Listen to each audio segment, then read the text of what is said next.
আসসালামু আলাইকুম প্রিয় শিক্ষার্থীবৃন্দ, জীববিজ্ঞান ক্লাসে তোমাদেরকে স্বাগত। আজ আমরা পড়ব জীববিজ্ঞান 11 অধ্যায় বায়োটেকনোলজি এবং আজকের মূলত আলোচ্য বিষয় হবে জেনেটিক ইঞ্জিনিয়ারিং কি, জেনেটিক ইঞ্জিনিয়ারিং এর ব্যবহার এবং এর সাথে সম্পর্কিত কিছু টার্মিনোলজি। চলো শুরু করা যাক। তাহলে প্রথমে জানবো জেনেটিক ইঞ্জিনিয়ারিং কি। কোনো জীবকোষ থেকে কোনো সুনির্দিষ্ট জিন নিয়ে অন্য কোনো জীবকোষের স্থাপন, কর্মক্ষম করা বা নতুন বৈশিষ্ট্যের সৃষ্টি করার জন্য কোনো জীবের ডিএনএতে পরিবর্তন ঘটানোকেই জেনেটিক ইঞ্জিনিয়ারিং বা জিন প্রকৌশল বলে। তাহলে দেখো, কোনো জীব থেকে কোনো সুনির্দিষ্ট জিন, অর্থাৎ আমরা জানি জীবের বৈশিষ্ট্য প্রকাশের জন্য জিন দায়ী, এবং কোনো একটি বৈশিষ্ট্য প্রকাশের জন্য একটি সুনির্দিষ্ট জিনকে যখন কেটে নিয়ে অন্য কোনো জীবকোষে স্থাপন করব, তখন ওই স্থানান্তরিত জীবে ওই কাঙ্ক্ষিত ডিএনএ বৈশিষ্ট্যের প্রকাশ ঘটবে। আর এই প্রকাশ ঘটার জন্য যে প্রকৌশলী প্রযুক্তি দায়ী তাকে আমরা বলছি জেনেটিক ইঞ্জিনিয়ারিং বা জিন প্রকৌশলী। অর্থাৎ জিনের উপরে যে ইঞ্জিনিয়ারিং তাকে বলবো জেনেটিক ইঞ্জিনিয়ারিং। জেনেটিক ইঞ্জিনিয়ারিং এর মাধ্যমে ডিএনএ অণুর কাঙ্ক্ষিত অংশ কেটে ব্যাকটেরিয়া থেকে মানুষের দেহে বা উদ্ভিদ থেকে প্রাণীতে বা প্রাণী থেকে উদ্ভিদে স্থানান্তর করা হয়। এর ফলে যে জীবের সৃষ্টি হয় তাকে আমরা বলি জিএমও বা জেনেটিক্যালি মডিফাইড অর্গানিজম বা জিইও, অর্থাৎ জেনেটিক্যালি ইঞ্জিনিয়ার্ড অর্গানিজম অথবা ট্রান্সজেনিক অর্গানিজম। তাহলে এখন আমরা জানবো এই যে জেনেটিক ইঞ্জিনিয়ারিং পদ্ধতি ব্যবহার করছি, এর মাধ্যমে আমাদের প্রয়োজন হচ্ছে রিকম্বিনেন্ট ডিএনএ। তাহলে এখন আমরা জানবো রিকম্বিনেন্ট ডিএনএ কি। একটি জীবকোষ থেকে কোনো কাঙ্ক্ষিত ডিএনএ কে রেস্ট্রিকশন এনজাইমের সাহায্যে কেটে নিয়ে অন্য কোষের ডিএনএ তে সংযুক্ত করার ফলে যে নতুন ডিএনএ উৎপন্ন হয় তাকে বলা হয় রিকম্বিনেন্ট ডিএনএ। তাহলে দেখো প্রিয় শিক্ষার্থীবৃন্দ, রিকম্বিনেন্ট অর্থাৎ রি মানে পুনরায়, কম্বিনেশন অর্থাৎ ডিএনএ এর জিনের ভিতরে যখন পুনরায় কম্বিনেশন করা হবে তখন তাকে বলা হয় রিকম্বিনেন্ট ডিএনএ। সেক্ষেত্রে আমরা কি করছি, একটি জীবকোষ থেকে একটি কাঙ্ক্ষিত ডিএনএ কে কেটে নিচ্ছি কিসের সাহায্যে, রেস্ট্রিকশন এনজাইমের সাহায্যে, এবং তাকে কি করতেছি অন্য কোষের ডিএনএ এর সাথে পুনরায় প্রতিস্থাপন করতেছি কিসের মাধ্যমে, লাইগেজ এনজাইমের ফলে। তখন একটি নতুন ডিএনএ তৈরি হচ্ছে এবং সেটি হলো মিশ্রিত ডিএনএ, একে আমরা বলি রিকম্বিনেন্ট ডিএনএ। জিন প্রকৌশলীগত যে প্রযুক্তির মাধ্যমে কোন জীবের ডিএনএ তে কাঙ্ক্ষিত গাঠনিক পরিবর্তন করা হয় তাকেই মূলত বলা হয় রিকম্বিনেন্ট ডিএনএ প্রযুক্তি। অর্থাৎ একটি ডিএনএ কে কেটে অন্য একটি জীবকোষের ডিএনএ এর ভিতরে প্রতিস্থাপন করে যে গাঠনিক পরিবর্তনটা করা হচ্ছে, এর জন্য যে ইঞ্জিনিয়ারিং দায়ী তাকে বলছি রিকম্বিনেন্ট ডিএনএ টেকনোলজি বা ইঞ্জিনিয়ারিং। এই পদ্ধতি প্রয়োগে কোনো সুনির্দিষ্ট জিন সহ ডিএনএ অণুর অংশকে আগে কাঙ্ক্ষিত উদ্ভিদ বা প্রাণীর দেহের বাইরে কেটে নিয়ে আসছি, তারপর সেই কাঙ্ক্ষিত জিনকে ব্যাকটেরিয়ার প্লাজমিড ডিএনএ এর ভিতরে প্রতিস্থাপন করছি, এবং ব্যাকটেরিয়াকে যখন আমরা কালচার করি বা চাষ করি তখন একটি ব্যাকটেরিয়া থেকে অসংখ্য ব্যাকটেরিয়ার সৃষ্টি হয় এবং আমার কাঙ্ক্ষিত ডিএনএ সংখ্যাটাও অনুরূপভাবে বাড়তে থাকে, এবং তখন আমরা যে জিন পাই এই জিনকে বলছি ক্লোনিং। অর্থাৎ গুণগত নতুন জিন ব্যাকটেরিয়ার মাধ্যমে সংখ্যা বৃদ্ধি করে। অর্থাৎ একটি জিন থেকে হুবহু অসংখ্য জিন যখন সৃষ্টি হবে তখন ওই জিনকে বলি জিন ক্লোনিং। প্রিয় শিক্ষার্থীবৃন্দ, ইতিপূর্বে প্লাজমিড শব্দটি ইউজ করেছিলাম, এখন আমরা জানবো প্লাজমিড কি। প্লাজমিড মূলত ক্রোমোজোম বহির্ভূত স্বাধীন অনুলিপন ক্ষমতা সম্পন্ন বৃত্তাকার ডিএনএ অণু।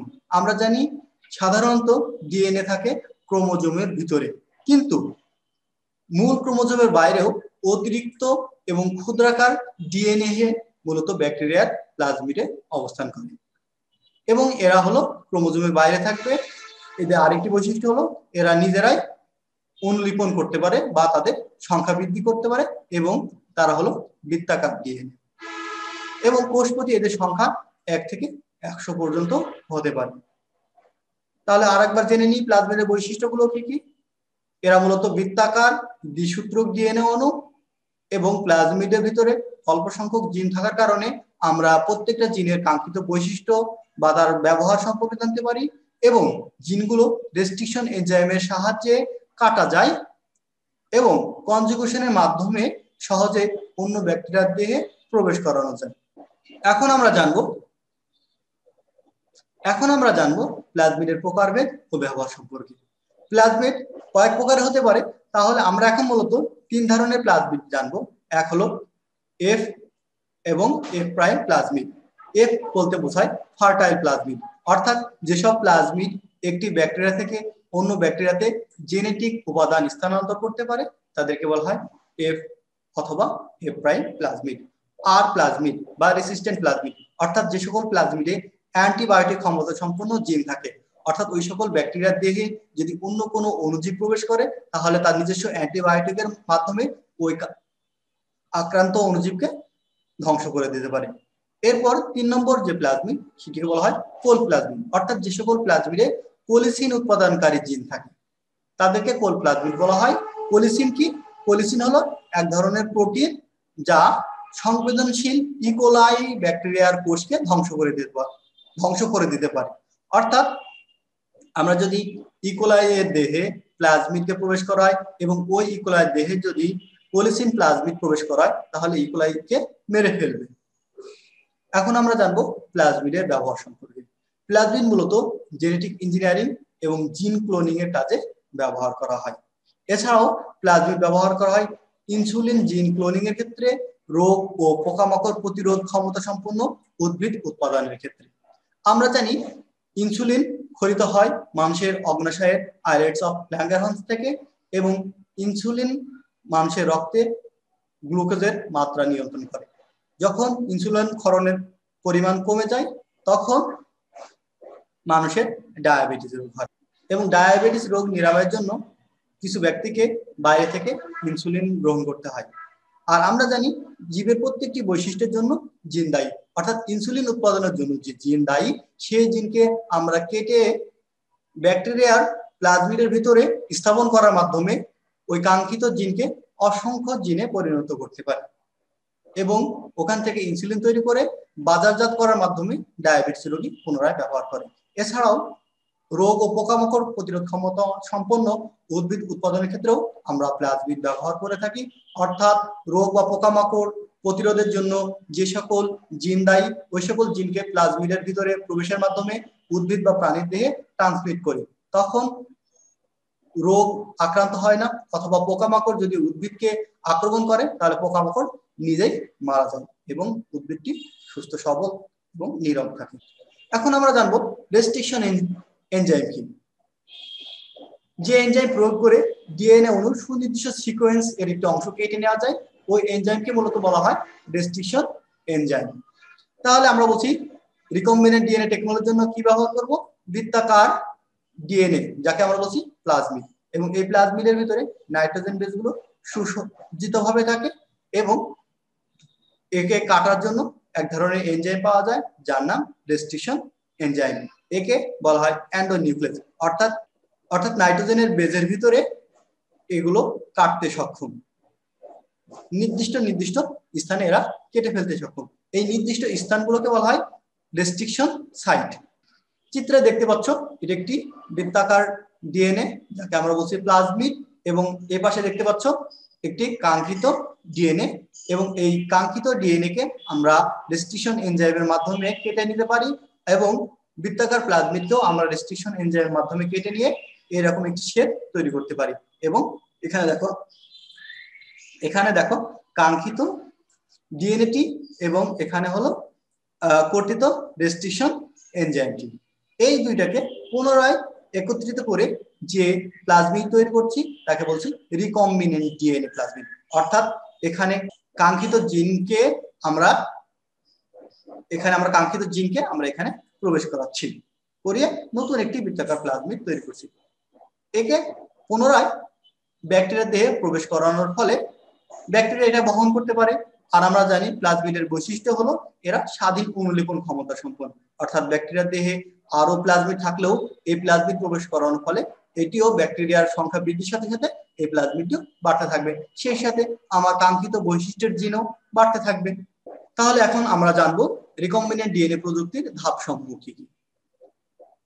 1 নম্বর বৈশিষ্ট্য হলো কাঙ্ক্ষিত ডিএনএ কে নির্বাচন করতে হবে, অর্থাৎ যে ডিএনএ মাধ্যমে অর্থাৎ যে জীবের বৈশিষ্ট্য প্রকাশের জন্য যে জিনকে আমরা নির্বাচন করব সেই জিনকে নির্বাচন করতে হবে এবং জীবকোষ থেকে পৃথক করে নিতে হবে। এরপর আমরা একটা বাহক নির্বাচন করব। কেন? এই বাহকের মাধ্যমে কাঙ্ক্ষিত ডিএনএ খণ্ডটি আমরা উদ্ভিদ থেকে প্রাণীতে অথবা প্রাণী থেকে উদ্ভিদে বা অণুজীবে স্থানান্তর করব। আর এই স্থানান্তর করার জন্য আমাদেরকে প্রথমে কি করতে হবে?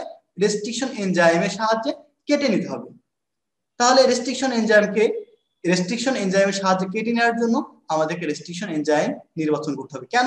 আমরা জানি ডিএনএর ভিতরে নাইট্রোজেনের যে বেসগুলো আছে সেগুলো কাটার জন্য বিভিন্ন ধরনের রেস্ট্রিকশন এনজাইম আছে এবং এই রেস্ট্রিকশন এনজাইমগুলো নাইট্রোজেনের বেসের ভিতরে নির্দিষ্ট জায়গাগুলোতে কেটে দিতে পারে। অর্থাৎ কোন অংশ কাটবো তার জন্য রেস্ট্রিকশন এনজাইমগুলো পূর্ব থেকে নির্ধারিত থাকে। তাই আমাকে আগে থেকেই ডিএনএ অণুকে কাটার জন্য রেস্ট্রিকশন এনজাইমকেও নির্বাচন করে নিতে হবে। এরপর রেস্ট্রিকশন এনজাইম নির্বাচন করার পর ছেদনকৃত যে ডিএনএ খণ্ড আমরা পাবো সেটাকে লাইগেজ এনজাইমের সাহায্যে পৃথককৃত ডিএনএ এর সাথে সংযোগ করে দেব। তখন কাঙ্ক্ষিত ডিএনএ সহ বাহক ডিএনএ অনুলিপনের জন্য একটি পোষক নির্বাচন করব বা হোস্ট নির্বাচন করব।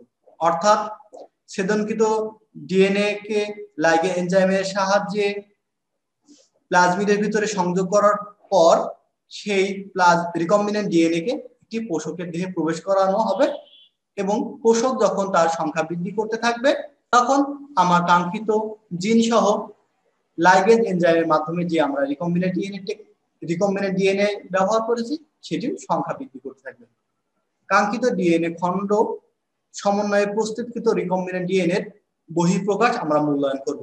অর্থাৎ যখন একটি ব্যাকটেরিয়া দেহে আমরা রিকম্বিনেন্ট ডিএনএ প্রবেশ করেছি সেই ব্যাকটেরিয়া যখন সংখ্যায় অনেকগুলো হতে হবে তখন আমাদের প্রবেশকৃত ডিএনএটি সঠিকভাবে কাজ করছে কিনা সেটি মূল্যায়ন করার জন্য আমরা অ্যান্টিবায়োটিক ইউজ করব।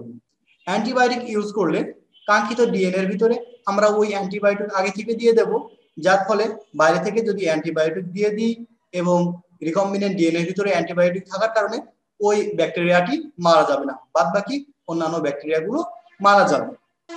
তখন আমরা কাঙ্ক্ষিত ডিএনএ সহ ব্যাকটেরিয়াটিকে কাঙ্ক্ষিত উদ্ভিদ কোষের রিকম্বিনেন্ট ডিএনএ এর ভিতরে প্রবেশ করাতে পারবো।